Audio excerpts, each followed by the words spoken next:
कहते हैं रुक अभी तेरा एक बेटा मारे दूसरा भी मारूंगी, बीच चौराहे पे हो जानी उसको भी खत्म कर दूंगी, नहीं तो तू केस वापस ले ले। मैडम वो हमारे बच्चों के लिए दूसरे के लिए भी बोल रही तो फिर मैं क्या करूंगी बता। मैं तो अब दूसरे को तो नहीं खो सकती ना, अब सामने देख के तो नहीं खो सकती ना मैं उसको, तो डर तो बैठेगा बेटा। इसलिए फिर लोगों ने भी लगा लिया अपने भी कि भाई हम भी नहीं रह सकते, फिर डर का माहौल एक समझ लो हो गया पैदा। मर गया ना जब उस घर में आया ना, जब मुझे पता लगा कि मेरा बेटा खत्म हो गया, नहीं तो मुझे नहीं पता, मेरे को बिल्कुल नहीं पता। मुझे पता तो मैं मर जाती जाके, मुझे बिल्कुल नहीं पता था मेरे बच्चे के लिए। मेरा तो हीरा से बच जाता, मैं तो मुझे पता था मैं मर जाती जाकर।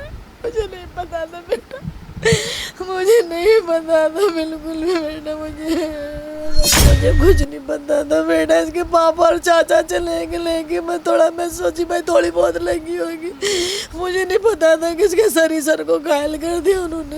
ये रात की रात ही भाग गए सारे जने, मुझे कुछ नहीं पता था। 26 साल का यूँ थोड़ी बड़ा कर दिया मैंने इसको, इतना बड़ा खिला के एक टाइम मैंने नहीं खाया, मेरे बच्चों को खिलाया। मम्मी तू खा ले, नहीं मैंने बाबू तू खा ले। अगर मेरा बच्चा लौट के आ जाए तो मैं सारी दौलत दे दूंगी, मेरा बच्चा लौट दे मुझे दे देगा तुम।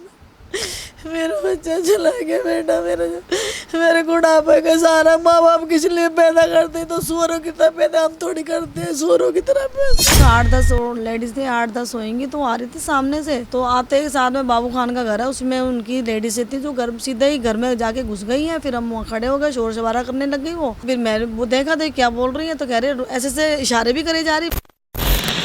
मेरे साथ तरुण की मदर मौजूद है, उनसे बातचीत करते हैं कि 13 तारीख को आखिर क्या कुछ हुआ और इन लोगों के जहन में इतना डर क्यों बैठा, किस वजह से बैठा, किस लिए बैठा, किस कारणवश बैठा कि इन लोगों ने अपने घर के बाहर ये मकान बिकाऊ है के पोस्टर लगा दिए हैं। और 13 तारीख को आखिर ऐसा क्या कुछ हुआ था कि अब जो दिल्ली हाई कोर्ट है उसने भी फैसला ले लिया है कि तरुण के परिवार को पुलिस प्रोटेक्शन जो है दी जाएगी। 13 तारीख को क्या कुछ हुआ था आंटी? बेटा मैं बाहर ही खड़ी हुई थी, तो लेडीज़ है ना, कम से कम 8-10 लेडीज़ थी, 8-10 होएंगी, तो आ रही थी सामने से।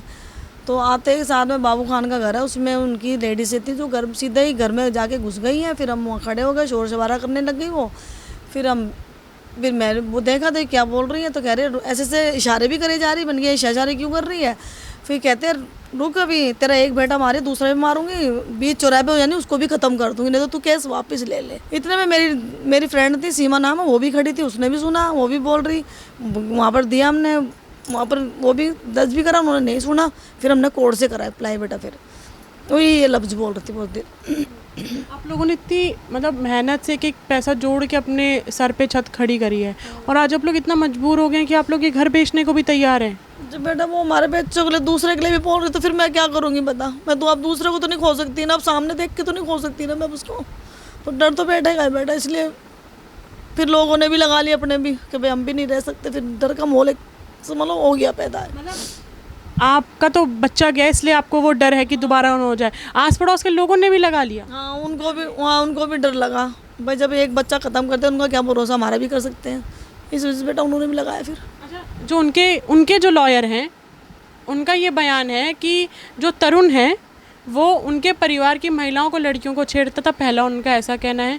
दूसरा उनका ऐसा कह रहा है कि किसी भी तरीके का तनाव पैदा नहीं हुआ था, धर्म से लेके कुछ तनाव पैदा नहीं हुआ था। इन दोनों परिवारों की पुरानी रंजिश थी, पार्किंग को लेकर थी। ऐसे आरोप वो लगातार लगा रहे हैं। कुछ भी नहीं थी बेटा, जब तुम पूरी गली से पूछ लो, मेरा बच्चा ऐसा जिम जाके देखे आओ, कहीं भी पूछना, कुछ भी पूछ लो जाके बेटा, ऐसा मेरा बेटा था ही नहीं बेटा। उनके पापा दारू सिगरेट कुछ नहीं करते। वो इतनी बूढ़ी लेडीज़ को क्या छेड़ेगा, बताओ ना। उसकी तो माई बैठी हुई है उसके साथ की है वो भी, तो बताओ। मेरा बेटा कोई उनसे कभी ज़िंदगी में लड़ाई भी नहीं, बस कुत्तों की बात में ज़रूर बोलते थे वो, बस हम लेडीज़ बोलते थे, कुछ ऐसा कुछ नहीं है बेटा। ये तो कहा जा रहा है कि इतने लोग नहीं आए थे। तरुण तो जब वापस आ रहा था रात को होली के दिन, वो तो और लोगों को लेके आया है। वो तो बेटा सबूत दे दिया हमने सब कुछ, एक जगह से थोड़ी, जहाँ से लड़का हमारा वहाँ से आया तो वहाँ तक का सबूत दे दिया उन्होंने। वैसे अगर वो बेटा लाता तो फिर वो बच जाता ना। फिर ये बताओ ना, फिर वो भी तो फिर 1-2 तो मरते हैं उनमें से, तो उनमें से तो 1-2 नहीं मरे, वो क्यों मर गया फिर अकेला। फिर उनके भी बंदे जाते हैं ना, अगर वो जिम से लादा बंदे तो उनके भी बंदे मरते हैं ना। फिर मेरा बच्चा क्यों चला गया, अगर वो 10-12 बंदे लाता फिर वो बेटा कैसे चला गया। फिर वो तो आप भी देख रहे हो, कहीं भी से भी ले सकते हो, तो मिल जाएगा आपको। हमने तो रिपोर्ट सब निकाल रखी है। होली के दिन आप अपने घर पे ही थी?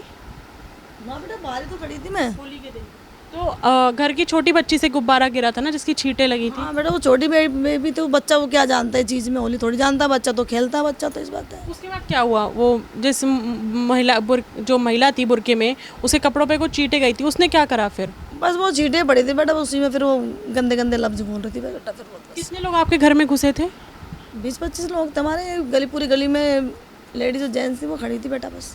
तो ऐसे सुनने में आ रहा है कि जो लोग घुसे थे आपके घर, उन लोगों ने पहले सबके घरों के बाहर, पड़ोसियों के घर के बाहर कुंडी लगा दी थी, ताकि कोई बचाव में ना आ पाए आपको बचाने के लिए। हाँ बेटा, लगाई तो थी कुंडी तो। लगा दी थी। मतलब आपको क्या लग रहा है, पहले प्री प्लान था ये सब कुछ? हो सकता है बेटा, मैं ये तो मुझे भी नहीं पता ना, क्योंकि मेरे तो ये लग गई थी ना, ये पूरा खूनम खान हो गई थी, फिर मैं तो बेहोश सी हो गई थी, खून आते, उसके पापा मुझे अंदर ला के बिठा दिए थे। तरुण के ऊपर इन्होंने कब हमला करा? कि तरुण उस वक्त तो घर पे नहीं था। अब ये बेटा मुझे खुद को ही नहीं पता उन्होंने कब करा, क्योंकि वो 11 बजे तक गया था वहाँ से वो।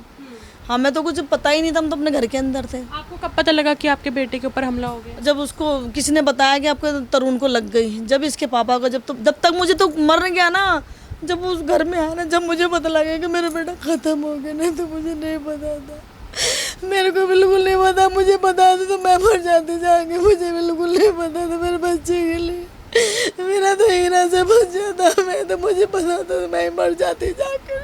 मुझे नहीं पता था बेटा, मुझे नहीं पता था बिल्कुल भी बेटा। मुझे मेरा जान से बेटा चला गया, मेरा हीरा जो शेर था मेरा, तो उन्होंने तो कीड़ों की तरह, उनको एक शोर नहीं आता, शोरों की तरह झुंड बना रखी थी बेटा उन्होंने तो। मुझे कुछ नहीं पता था बेटा, इसके पापा और चाचा चले गए लेके, मैं सोची भाई थोड़ी बहुत लगी होगी, मुझे नहीं पता था कि इसके सर को घायल कर दिया उन्होंने। ये रात की रात ही भाग गए सारे जने, मुझे कुछ नहीं पता था बेटा। मेरा बच्चा चला गया, अगर मेरा बच्चा लौट के आ जाए तो मैं सारी दौलत दे दूंगी, मेरा बच्चा लौट दे, मुझे दे देगा तुम। मेरा बच्चा चला गया बेटा, मेरे बुढ़ापे का सारा माँ बाप किस लिए पैदा करते हैं, तो सुअरों की तरह पैदा हम थोड़ी करते हैं, सुअरों की तरह पैदा। 26 साल का यूँ थोड़ी बड़ा कर दिया मैंने इसको, इतना बड़ा खिला के एक टाइम मैंने नहीं खाया, मेरे बच्चों को खिलाया, मम्मी तू खा ले, नहीं मैंने बाबू तू खा ले। देखिए, मतलब सोचिए एक माँ का दर्द कितना है। वो 9 महीने बच्चे को अपने पेट में रखती है, उसके बाद उसको पूरा जीवन भर उसको पालती है, उसका पालन पोषण करती है। इस दिन के लिए नहीं करती कि कोई आके उनके बच्चे को उनसे छीन के ले जाएगा। और ये मामला आप सोचिए कि कोर्ट तक पहुंच गया है। तो जब ये मामला कोर्ट तक पहुंच गया है, अगर उसके बाद भी ऐसे कृत्य हो रहे हैं कि जो उनका परिवार है अपने घर के बाहर पोस्टर लगाने को मजबूर हो गया है, तो किस मानसिकता से वो लोग चल रहे हैं जो दूसरे पक्ष के लोग हैं। उन लोगों का इस बात का डर नहीं है कि कोर्ट में जा चुका है और उनकी तरफ से कुछ भी गलती हुई या कुछ भी लोपोल दिख गया तो कोर्ट उनके ऊपर बहुत सख्त से सख्त कार्रवाई कर सकता है। इसके बाद ही वो लोग डिसेंसी में नहीं चल रहे हैं, इसके बाद ही वो कुछ ना कुछ ऐसे कृत्य करे जा रहे हैं। कोई 8 से 10 औरतें आ जाती हैं, हल्ला मचाती हैं, कुछ ऐसे जाति सूचक शब्द बोलती हैं और कुछ ऐसे इशारे करती हैं जो कि क्या खटीक बोलती हैं, हमें खटीक बोलते हैं ना, हम खटीक है ना, तो हमारे को खटीक का लफ्ज बोलती हैं वो बार बार। तो है तो हिंदू ही सब, उसमें क्या है? वो हम तो उनको नहीं बोलते मुसलमान, वो हमको बोलते हैं, खटी खटी करती रहती है। ये जाति सूचक शब्दों का इस्तेमाल करा जा रहा है जिसके ऊपर एक्ट लगाया जा सकता है। ये कानूनी कार्रवाई भी कोर्ट इसके ऊपर कर सकता है। लेकिन अगर आपका मामला कोर्ट में जा चुका है तो आप डिसेंसी से, जिस तरीके से कोर्ट आपको चल रहा है साथ में लेके, उस तरीके से आप चलिए। कुछ ऐसा मत करिए कि आपके ऊपर ही पल्ला भारी हो जाए। और अब ये भी देखना होगा कि अब कोर्ट जो है किस तरीके से कार्रवाई करता है और अपना फैसला कब सुनाते, क्योंकि हियरिंग अभी आगे भी होंगी और आखिरी हियरिंग इस केस की कब होगी, कब जो जज हैं वो अपना फैसला सुनाएंगे और किसके पक्ष में, किस परिवार के पक्ष में जो है फैसला आएगा। ये देखना काफ़ी ज़्यादा हमें भी रहेगा कि हम जल्दी देखें कि किस तरीके से कोर्ट अपना निर्णय सुनाती है। इस मामले में आके कोई भी अपडेट होगा, किस तरीके से कोर्ट इस केस को नया रुख देती है, क्या नया मोड़ देती है, हमारे चैनल के माध्यम से मैं आप तक पहुँचाऊँगी। तब तक के लिए बने रहिए वो न्यूज़ के साथ। मैं यशस्वी शर्मा, धन्यवाद।